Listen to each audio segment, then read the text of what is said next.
Hi there.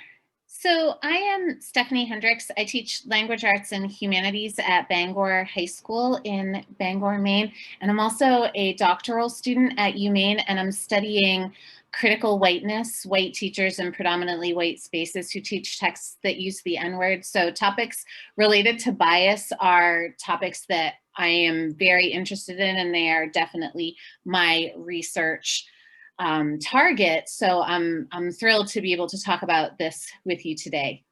Welcome. I'm Melanie Brown, and I teach in Ellsworth at the Ellsworth Elementary Middle School. I teach 7th grade ELA and social studies. And you kind of remind me, Stephanie, talking about bias. Bias in our historical fiction is very prevalent around certain, talking about certain groups of people, certain races, those kinds of things. But yeah, so I'm very interested in what everyone has to say today, and this is something that rings true with how we're grading. So welcome, everyone. I know there are probably some folks who may have sat down and just read the whole book right through. Other folks, it may have been a while since they've read it. And some folks, given how busy and crazy life is, may not have gotten a chance to read it yet. So this is a review or a preview, depending on where you're at. And we're just happy that you're here. We'll take you however we can get you today. So when we're thinking about anti-bias grading and how we can grade for equity, we're really thinking about how to grade students based on the required content of the course and not extra credit. We want to think about how we can grade based on the work itself and the quality of the work that comes in rather than the timing of the work. We also want to think about some alternative or non-grade consequences for cheating or for plagiarism when that happens. And we want to talk too about excluding participation and effort from the grade as well. And we'll talk about some of the biases inherent in grading participation and effort as we make our way through the chapter together. And so with Pillar 2, talking about bias resistant, it says that grades should be based on valid evidence of a student's content knowledge and not based on evidence that's likely to be corrupted by a teacher's implicit bias or that reflects a student's environment. And really think about what is the child learning, not necessarily how did they get there? How long did it take them to get there? Often we'll get into that later. More, I'm getting ahead of myself, so go ahead and change. So we'd like to keep using the chat and make this as participatory as possible. So we're posing an additional question. So if you've used bonus points or extra credit as part of your classroom practice or grading system, or maybe you're still using it now, we'd love you to use the chat to let us know what sorts of activities you tended to award extra credit for. What kinds of things would you ask students to do to get some bonus points in? And you can throw some of those ideas in the chat. I know as a language arts teacher, I have in the past, I gave students bonus points for completing extra project work, like if they were interested in making a poster that related to something, or if they read an additional book and did a project for that. And so those are things in the past that I awarded bonus points for. I love this, awarding bonus points for the Ninja Turtles. Yep. Did you give extra credit if they knew like that which one was which, like that Raphael was red and they had to know the real deal? Bonus points for bringing chocolate. I see that you're just kidding there, but I wonder if you might be onto something. Bonus in my classroom. Yeah, cleaning the classroom. Yeah. Oh my gosh, yes. Yes. Oh, specific understanding and the lyrics of the song, the theme song. I love that. Yep. No extra credit as a rule, but maybe some extra points on long, difficult exams. Yep. So other ways for students to earn points, maybe if things didn't work out, maybe attending events or talks and writing about them, like those extra sort of enrichment opportunities that I think so many of us wish that there was enough budget to bring our students on all the field trips that we wish we could. And so I think that's a practice a lot of teachers would sometimes, award students who went above and beyond to attend some of those things. More peer review, I love that. Completing the harder problems, but not being able to get over 100. Yeah, I don't know about you all, but I remember as a student where I would routinely do all of the bonus points, and so there were classes that I had a grade that was over 100 in. I don't even know like how that worked, but I remember in one particular class my average was consistently 110. Giving extra credit when students begged for it and telling you that only the cool teachers gave extra credit points. Well, there you go. Yeah. Yeah. So bonus points are a thing that that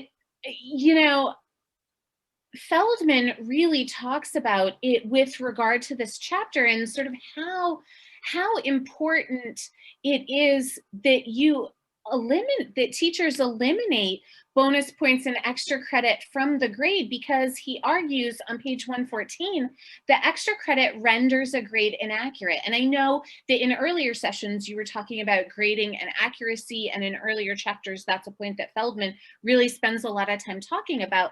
But a lot of times the activities for bonus points or for extra credit don't necessarily reflect a student's knowledge of the content or what's being specifically covered in the class for standards at that moment.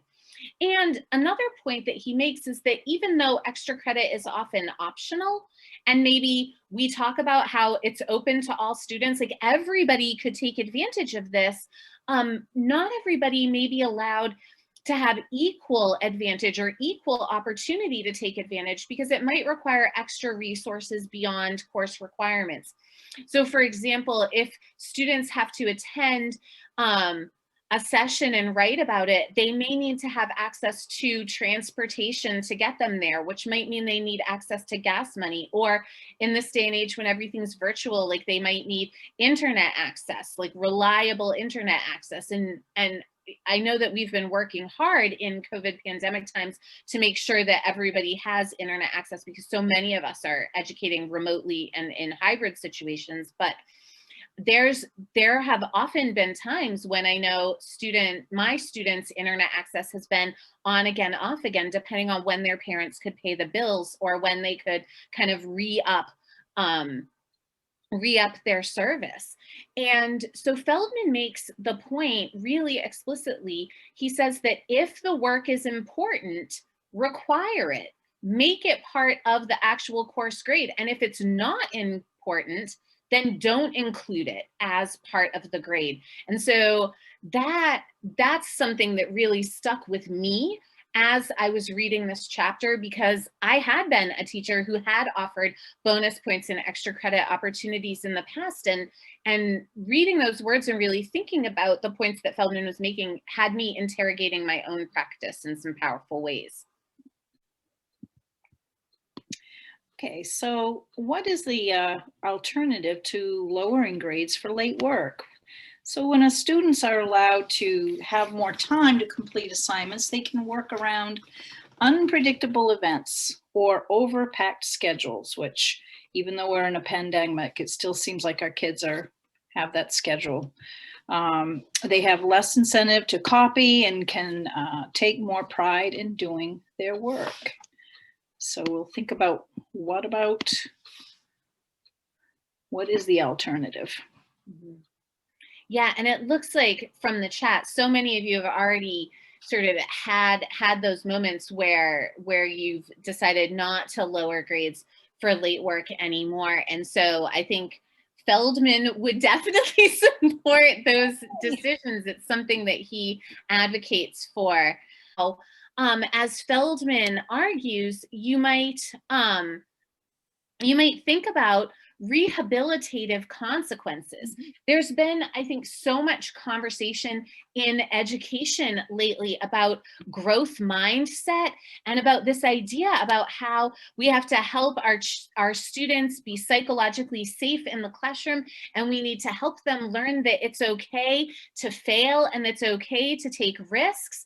And if we're asking them to do that, then I think, as Feldman argues, we want them to have these opportunities to learn from mistakes, to master the course content, and that means reconsidering the 0 as a punishment for cheating.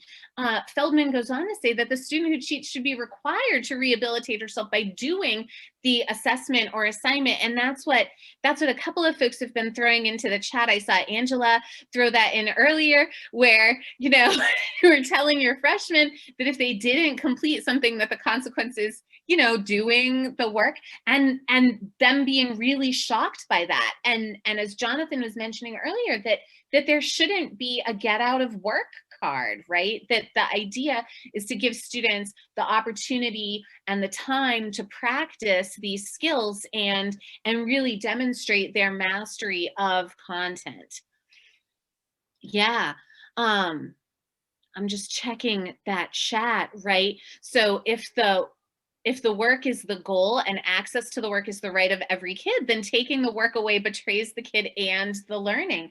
I think to some extent that might be one way to pose a question and to enter in some of those conversations. If you're in a context like a few of you have thrown into the chat, where there might be policies or there might be practices or there might be procedures in place that sort of require the 0 as a consequence for cheating. I think that's a great question to get folks to maybe start thinking about some of these bigger issues. Nice. Okay. And so that question, I think, feeds into Feldman's comments about grading participation and effort, in terms of talking about how, he argues that participation behaviors has no place in a student's grade because it doesn't include valid evidence of content knowledge and is based on criteria that's entirely subjective and is inevitably corrupted by our implicit bias.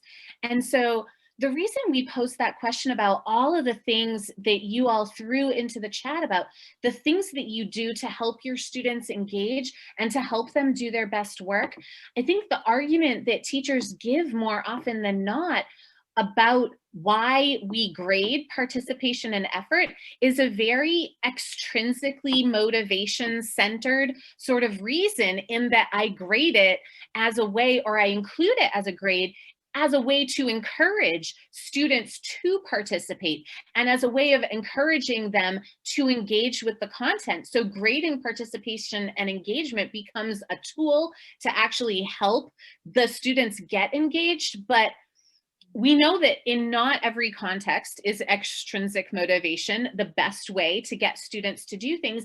And based on what we're seeing in the chat, there are so many other more effective things and more supportive things that teachers can be doing to help students engage and to help do their best work than rewarding them with the carrot or the stick of points in their grade.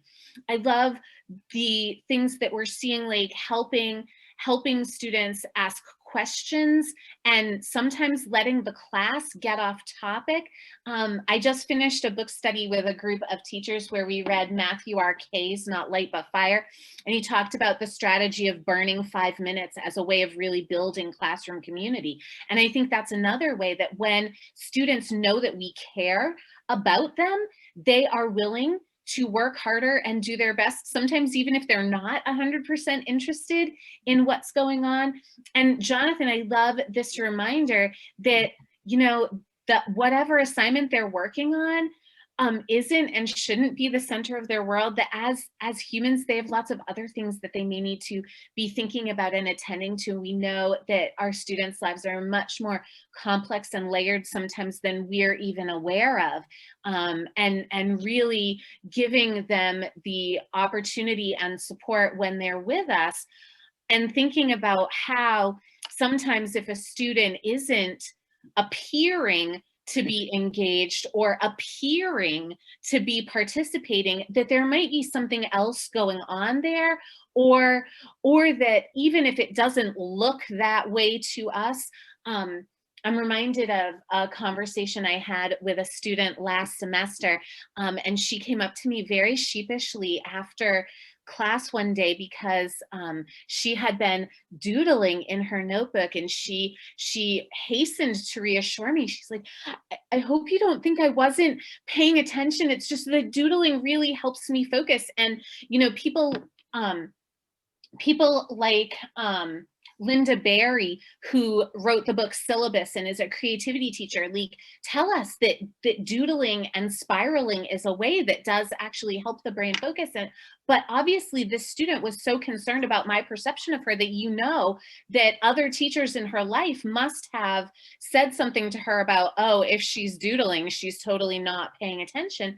And so this idea Feldman brings up about how our implicit biases as teachers of like what a good student looks like, or how a good student behaves, that those ideas that we have and these preconceived notions that we have will impact how we view our students' behaviors, even if we have a checklist or even if we have a rubric. And his argument is that participation and effort just have no part in the grade, again, because they can't really be accurate and because they don't necessarily relate to the content area or to the skills that the course is focusing on.